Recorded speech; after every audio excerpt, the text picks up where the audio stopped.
Ini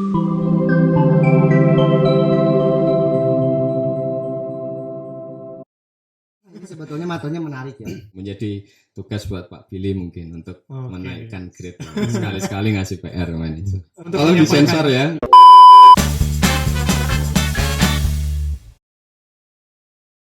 Diskon merupakan wadah komunikasi untuk para teman pintar saling berdiskusi tentang inovasi dan teknologi, organization and people development, business and strategic management, operational management, serta hal-hal menarik lainnya. Dalam acara ini, terdapat 3 peran. Pertama, guest speaker yang akan membawakan materi referensi untuk didiskusikan. Kedua, penanggap yang menanggapi materi tersebut bisa berupa pernyataan atau pertanyaan. Dan yang ketiga, moderator yang akan membantu jalannya acara. Materi referensi akan dibagikan selambat-lambatnya H-1 sebelum acara dimulai. Sebelum Anda menyaksikan tayangan ini, mohon untuk mengunjungi referensi di kolom deskripsi. Terima kasih dan selamat menyaksikan. Oke, kita sekarang berada di acara diskon, diskusi konstruktif, berbagi mimpi, kolaborasi ide, dan solusi. Oke. Kali ini kita ada di episode diskon hemat, diskusi konstruktif hebat dan bermanfaat, dan di sini sudah ada 2 guest speaker, kehadiran 2 guest speaker dan 1 penanggap. Mungkin sebelumnya kenalin dulu gitu. Di sini saya Dendi Haji Fuadi, di sini saya selaku moderator. Moderator di sini akan memandu acara diskon hemat ini. Kemudian di sini ada 2 guest speaker. Guest speaker pertama ada Mas Pras dan juga ada Mbak Lia. Oh, audience. Oke, sorry. Di sini guest speakernya Mas Pras, ada audiens Mbak Lia. Assalamualaikum. Di samping saya juga ada penanggap di sini, AA Indra, AA atau Akang? Akang aja. Akang, oke, siap. Ada Akang Indra. Oke, jadi main course atau pembahasan di diskon hemat kali ini yang akan disampaikan atau akan menjadi course utama dari Mas Pras ini punya tema atau punya judul psikologi safety ya. Mungkin tadi kita sama-sama udah nonton materinya psikologi safety dari yang disampaikan oleh Mas Pras, yang diberikan oleh Mas Pras. Mungkin diawali aja dulu mungkin psikologi safety itu apa sih Mas? Dan kayak gimana? Oke, psychological safety. Jadi saya cerita dari salah satu project Google. Di sana ada namanya project oksigen gitu. Dia bikin satu project. Kemudian ada researcher yang menyelidiki bagaimana perilaku dari orang-orang yang ada di situ gitu ya, di dalam yang di project itu, orang-orang yang terlibat di dalamnya. Kemudian di sana mereka menemukan ada 5 kunci bagaimana tim itu efektif. Tim yang efektif itu seperti apa sih? Ternyata ada 5 kunci. Nah, dari 5 kunci yang ada, kunci yang paling utama itu adalah psychological safety. Nah, apa sih psychological safety? Nah, psychological safety ini tim merasa nyaman gitu ya, merasa nyaman, merasa bahagia, merasa tidak takut untuk melakukan sesuatu yang mungkin bisa jadi sesuatu itu berisiko bagi dia. Nah, sebagai satu contoh kondisi yang mungkin tidak safety gitu ya. Kalau tadi dicontohkan misalnya ada seorang nurse, seorang perawat, kemudian dia beranggapan bahwa obat yang dikasih dokter ke pasien dosisnya terlalu tinggi, termasuk pasiennya juga mungkin komplain. Ketika dia paham bahwa dokternya sudah ada di rumah, dia ingin bertanya, memastikan bahwa dosisnya oke, tapi kemudian dia mengurungkan niatnya. Kenapa? Karena di kesempatan yang sebelumnya dia bertanya dan dianggap memiliki kemampuan yang sangat buruk karena dia mempertanyakan apa yang sudah diberikan ke dokter itu ke pasien gitu ya. Jadi beberapa kondisi misalnya jika bertanya nanti saya dianggap nggak tahu gitu, atau jika saya berbuat salah kemudian saya dianggap nggak mampu, tidak kompeten. Kalau saya minta tolong dianggap saya nggak bisa diandalkan karena saya harus meminta bantuan orang lain. Atau bahkan ketika saya memberi kritik, memberikan masukan, bahkan mungkin kepada atasan, maka kita dianggap sebagai satu masalah, satu orang yang dia tidak bisa mengikuti jalur yang kita akan lalui, jadi satu masalah, dan kemudian ya jadi pembawa masalah dalam satu tim gitu ya. Nah, kondisi-kondisi ini akan menjadikan tim itu menjadi satu tim yang ya paling aman. Tentu kita akhirnya kan ya udah saya nggak bertanya gitu, aman lagi ya udah saya nggak ngapa-ngapain gitu ya. Dan kondisi itu yang kemudian menjadikan tim ini akan seperti itu juga, nggak akan ngapa-ngapain juga, nggak akan improve juga. Sehingga kalau kita ngomongin bagaimana tim semakin mature, tim semakin baik, tim semakin improve, maka memiliki psychological safety dalam satu tim ini setiap orang merasa aman mengambil sesuatu yang mungkin sangat berisiko bagi dia berani, kalau dicerita tadi dia bangun tidur, dia siap dan dia sangat bahagia untuk kembali ke tempat pekerjaan dia, itu menjadi sangat penting. Jadi psychological safety mostly tentang gimana kita merasa aman, merasa bahagia, merasa bebas melakukan apapun dalam kerangka kerjaan itu tanpa takut akan akibat-akibat yang mungkin fatal, bullying dan sebagainya. Oke, psychological safety ya.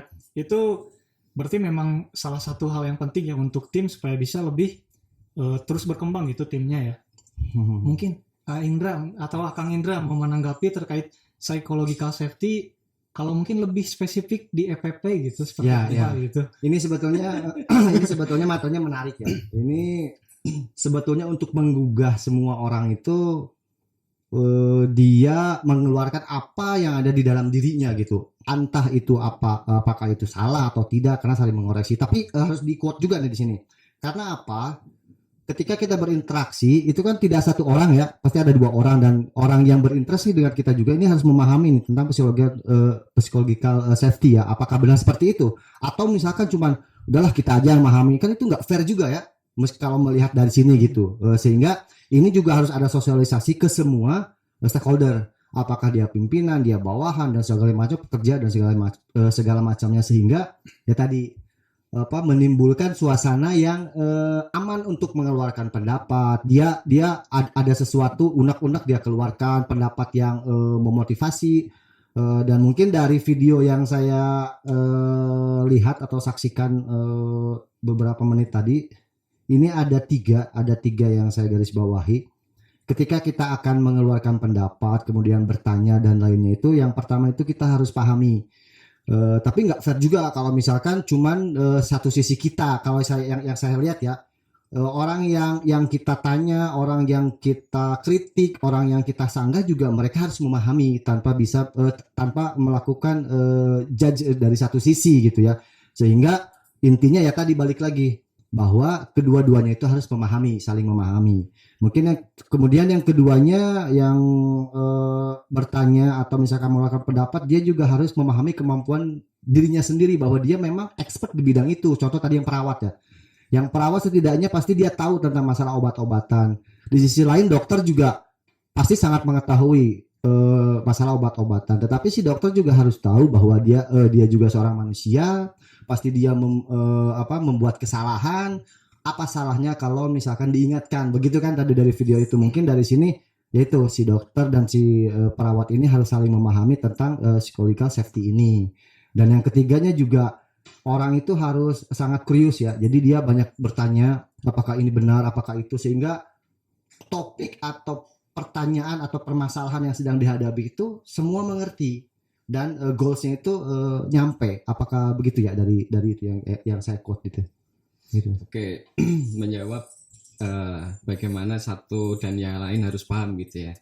Nah, kalau kita berbicara tim, otomatis sebenarnya yang paling bertanggung jawab adalah leader, tim koordinator atau manager of team atau ya atasan. Itu sebenarnya yang paling bertanggung jawab bagaimana menciptakan suasana, menciptakan situasi kondisi yang psychological safety. Nah, ada 3 cara yang paling tidak sampai saat ini saya pernah dapatkan, dan paling banyak memang tentang kata saling gitu ya. Yang pertama adalah bagaimana kita bisa menerima diri kita dan menerima orang lain. Nah, ini seharusnya memang menjadi nasihat bagi para atasan gitu ya. Tapi mungkin kita bisa mulai dari kita, walaupun mungkin kita nggak atasan gitu, kita nggak mengkoordinir tim, kita bisa memulai dari kita sendiri. Yang pertama adalah kita memahami diri sendiri dan orang lain. Artinya apa? Artinya tadi kalau memahami diri sendiri bahwa semua orang mungkin salah. Ya.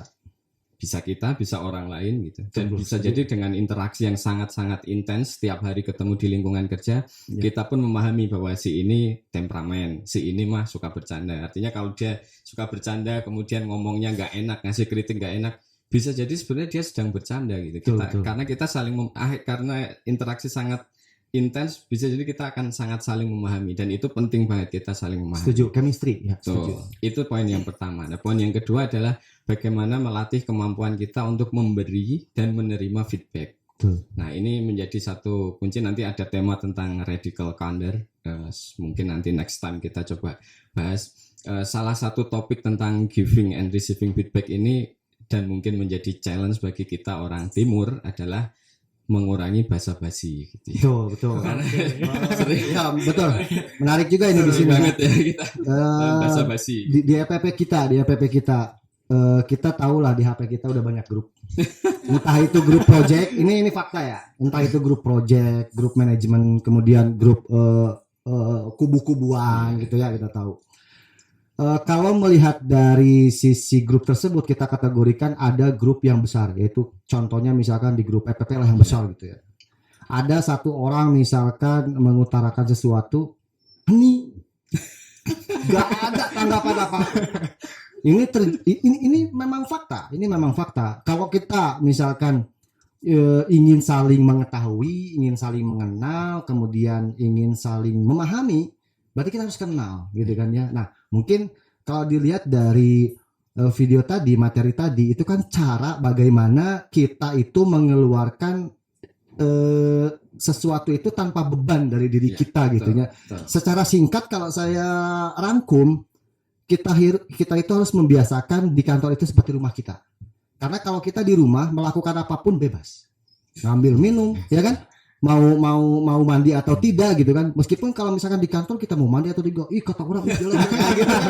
Nah, itu kan kita menjaga itu kan sebetulnya kan, menjaga perspektif negatif dari orang lain. Tetapi sebetulnya itu bagus. Kenapa? Karena kita akan saling memberikan masukan, kritik membangun. Kemudian orang itu akan mengeluarkan ide-ide yang tersembunyi. Nah, ini yang sulit dilakukan ini. Mungkin ini cara ini kalau saya ini bagus juga ya. Tapi bagaimana awal penerapan materi ini ke kita semua di sini gitu. Mungkin awalnya seperti apa gitu penerapannya gitu. Oke. Nah, ini poin ketiga tadi, cara yang paling basic ya. Paling basic adalah meningkatkan kemampuan kita dalam mendengar orang lain dan merespon. Oke. Nah, ini poin-poin yang sempat saya dapetin. Pertama, dengerin dulu. Yang kedua, understanding, pahami. Kalau memang kita membutuhkan konfirmasi, maka ulangi apa yang disampaikan orang lain. Kita konfirmasi, maksud kamu seperti ini dan sebagainya. Yang ketiga, remembering. Ingat, dia tuh maksudnya apa sih, maunya apa sih gitu. Kalau kita memang mudah lupa, catat dulu gitu, catat dan sebagainya. Oh, dia mau. Kemudian interpreting, menginterpretasi apa yang dia maksudkan dan sebagainya. Kemudian melakukan evaluating dan validasi bahwa maksud kamu seperti ini. Baru kemudian kita merespon. Nah, kemampuan kita dari hearing sampai interpreting sampai evaluating ini akan menjadikan kita merespon dengan benar. Karena kalau kita sekedar mendengar kemudian tidak pernah memvalidasi apa yang kita interpretasikan dari apa yang dia maksudkan, bisa jadi respon yang akan kita berikan tidak sesuai dengan apa yang diharapkan. Ini salah satu tips, salah satu cara yang mungkin paling ringan ya. Kita belajar dulu, dengerin, kita ingat dia maunya apa, kita interpretasikan, kita evaluasi, kita validasi bahwa ya kamu maksud ini, baru kemudian kita benar-benar merespon apa yang dia inginkan. Ya cara simpelnya ya, mungkin dari awalnya itu mendengar apa yang orang lain utarakan gitu ya.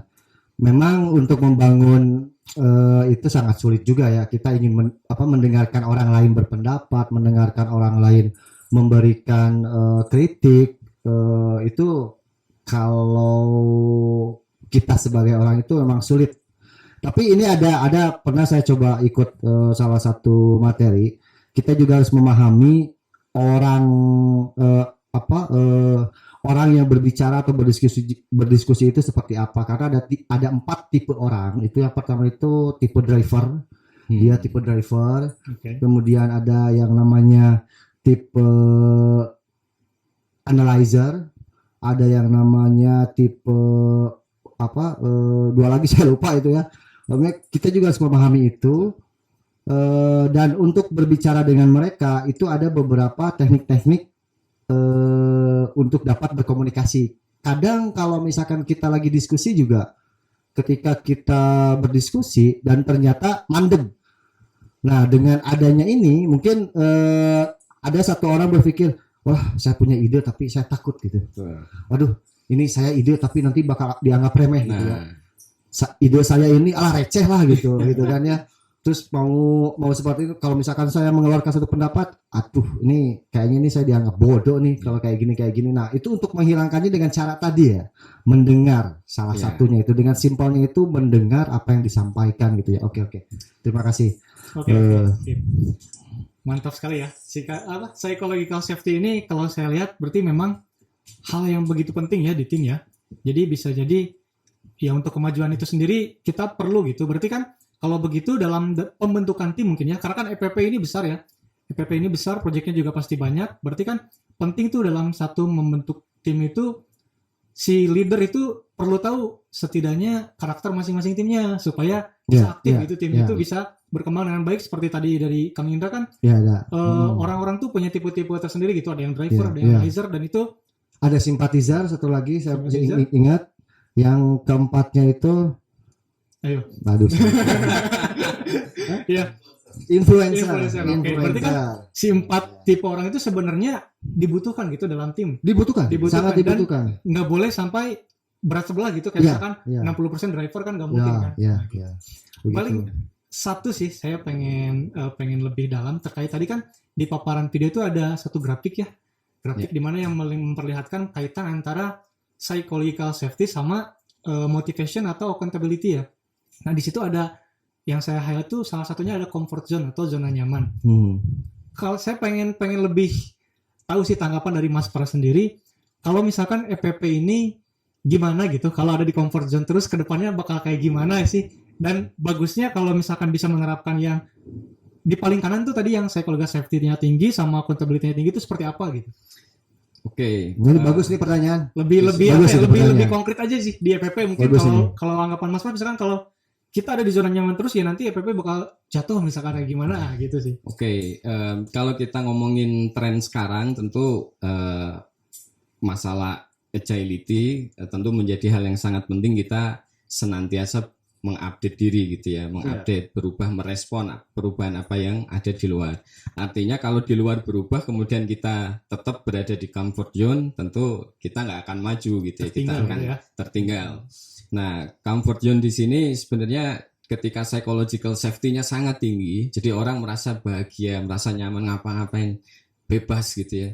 Tapi accountability-nya nggak ada gitu. Jadi orang yang nganggur-nganggur aja sebenarnya. Mereka bahagia nggak bahagia, tapi nganggur gitu. Bahagia tapi nggak ada hasilnya gitu. Nah itu yang apa yang kemudian digambarkan di grafik tadi. Nah maka penting tetap menjaga accountability, tapi tetap penting juga memiliki psychological safety di dalam sebuah tim. Nah, dalam penelitian berikutnya kemudian ada 3 efek ketika psychological safety tadi benar-benar tercapai dalam sebuah tim ya. Yang pertama adalah adanya self awareness. Adanya masing-masing bisa memahami. Yang kedua, lingkungan itu memiliki effective feedback. Jadi semua orang bisa saling memberi masukan yang efektif. Semua orang bisa memberikan saran dan sebagainya. Sehingga apa? Sehingga setiap orang sudah hampir bisa dipastikan dia akan berkembang karena semuanya bisa memberi masukan. Menurut saya Anda harus begini biar lebih baik. Menurut saya Anda harus begini biar lebih baik. Itu poin yang kedua. Dan yang ketiga adalah karena kita sudah sangat sangat aman, nyaman dan sebagainya, kita saling percaya ke orang lain dan saling empati karena semuanya udah memiliki kemampuan untuk ya ngasih saran Ya. tuh aman-aman Ya. aja gitu, nggak ada masalah gitu. Jadi kita saling percaya dan bisa saling empati. Kira-kira gitu. Tadi bagus ya dari grafik tadi. Tadi kan ada yang ke comfort zone-nya sama yang accountability ya. Iya. Sebetulnya kalau misalkan dilihat dari grafik itu berarti satu tim atau satu divisi itu bisa dinilai berarti ya. Apakah tim ini zone masuk gitu di ya, atau comfort di mana? zone? Mungkin. Apakah ini berarti itu ada penilaian manajemennya ya? Sebenarnya bisa kita menilai dari kita anggap aja kita bikin grafik tadi. Mungkin kita main tim kecil dulu gitu ya. Oke. Jadi kita bikin aja grafik, masing-masing orang boleh nempelin di mana gitu. Kita kasih Oke. satu orang, masing-masing orang nempel di mana. Bisa jadi dia Self-assessment dulu berarti ya. Ya. Self assessment. Oke. self-assessment. Masing-masing orang tempel di mana nanti akan ketahuan. Sebenarnya banyak orang beranggapan bahwa tim kita ini berada di mana, apakah NCT ataukah apatis sekalipun gitu. ya. Oke. Itu akan ketahuan. Bagaimana dengan istilahnya itu ada orang tuh banyak ngomong silo. Nah, apakah itu termasuk ke bisa menghilangkan silo? Dengan keterbukaan dan merasa aman dengan apapun gitu ya. Kita bebas melakukan apapun dalam kerangka pekerjaan. Seharusnya itu mungkin kemudian menyelesaikan hambatan-hambatan yang sempat ketemu di tim gitu ya. Seharusnya. Oke. Siap berarti. Ya, boleh. Silahkan. Udah nyala? Mau nanya Mas Pras, kan kalau misalnya kayak tadi kan setiap orang tuh bebas menyampaikan pendapatnya, kritik dan segala macam itu. Nah itu apakah harus ada wadah tertentu ataukah langsung saat dia menemukan kasus itu langsung segera melapor atau gimana gitu sebaiknya? Oke. Secara umum kalau timnya udah bagus, itu timnya punya satu momen untuk saling mengevaluasi. Kalau dalam Scrum kita memiliki retrospektif gitu ya, untuk saling mengevaluasi, bisa orang per orang, bisa juga proses. Nah, tetapi sebenarnya proses evaluasi, proses memberi saran, memberi kritik itu pun tidak harus selalu dalam satu forum. Bahkan kalau kita misalnya mengkritik personali ya, mengkritik seseorang gitu secara secara perorangan, itu justru jangan pernah melakukannya di depan umum, karena itu salah satu adab dalam memberikan kritik gitu ya. Sehingga tadi bahasanya kalau saya salah dikritik di depan umum, itu akan safety gak bagi psikologi si orang yang dikritik. Jadi negatif Nah, ya. tentu kan jadi ya Allah, saya salah sekali aja dikritiknya di depan direktur gitu ya misalnya gitu ya. Itu kan jadi masalah gitu. Maka tidak ada masalah dengan mengkritik seseorang secara langsung di momen itu ketika kita memang sedang berduaan gitu ya dengan dia. Private lah Menurut ya. saya begini, ya betul. Jadi salah satu kunci psychological safety juga ada adabnya gitu ya, untuk memberikan saran, memberikan kritik, sehingga memberi saran bagi orang yang diberi saran, bagi orang yang diberi kritik pun itu menjadi safety juga dia ketika melakukan kesalahan dan sebagainya gitu. Terima kasih Mas Pras. Oke, baik. Udah mantap ya pemaparannya dari psychological safety ini. Dan satu mungkin terakhir sebelum di ini, menurut Mas Pras, si EPP ini ada di titik mana sih? Waduh. Saat ini ya. Berat ini ya. Ada Brazili ya, Berat ini. kan bebas ya safety ya. Berat juga ini jawabannya berat ini. Nggak apa-apa kan? Ini susah. Ini pendapat pribadi ya. Bisa salah, bisa benar. Tolong Nggak masalah untuk tolong menyampaikan. disensor ya. Berarti ini kalau saya minggu depan nggak ada, ini psychological safety-nya nggak jalan ya. Intinya kan psychological safety itu kita berani mengutarakan pendapat ya, mau itu Oke. baik ataupun kurang baik gitu.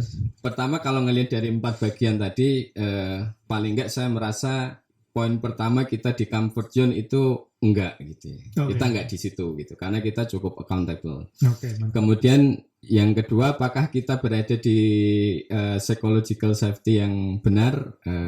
Sepertinya belum. Oke. Menurut saya cenderung kita berada di NCT zone ya. Jadi kita mungkin punya kritik, kita punya masukan, kita punya saran, tapi ada sisi-sisi kita cemas untuk menyampaikannya, Tidak berani menyampaikan. khawatir untuk menyampaikannya dan dan sebagainya gitu ya. Menurut saya sih berada di level itu, menjadi tugas buat Pak Billy mungkin untuk Oke. menaikkan grade sekali-sekali ngasih PR manajer. Oke, mantap. Berarti si FPP ini masih perlu apa ya? Perlu peningkatan gitu ya. Perlu Ya, improvement lagi di perlu, psychological perlu. safety ini, dan perlu mulai dibudayakan mungkin ya, supaya Ya. kita itu berani gitu untuk menyampaikan pendapat itu, apalagi Mungkin mulai dari diri kita lah Ya. ya, gitu. Karena ya contoh kecil lah, kita kerja di klaster A gitu, klaster A terus gitu kan. Ya kenapa kita nggak kenal sama klaster B gitu kan? Nah, itu. Kenapa kita nggak kenal sama klaster C gitu, dan teman-teman yang lain mungkin kan sekarang di APP itu ngumpul semua kan, Ya. dari engineer divisi yang dulu kan, UB dulu. Nah, UBA ngumpul di sini ya sama UBA lagi gitu kan, itu jadi malah nggak karena juga mungkin dimulai dari diri kita harus bisa saling kenal lah gitu. Gitu. Oke, baik kalau begitu. Kalau dilihat dari waktu mungkin ini udah mungkin cukup ya. Tapi mungkin sebelum ditutup, mungkin ada final statement mungkin dari Mas Pras selaku guest speaker. Boleh satu kata, satu kalimat, atau satu paragraf juga bisa. 1 jam ya. Oke, jadi kembali lagi bahwa bagaimana kita merasa nyaman, kita merasa bahagia, kita merasa tidak memiliki masalah kalau melakukan sesuatu dalam kerangka pekerjaan, itu menjadi penting.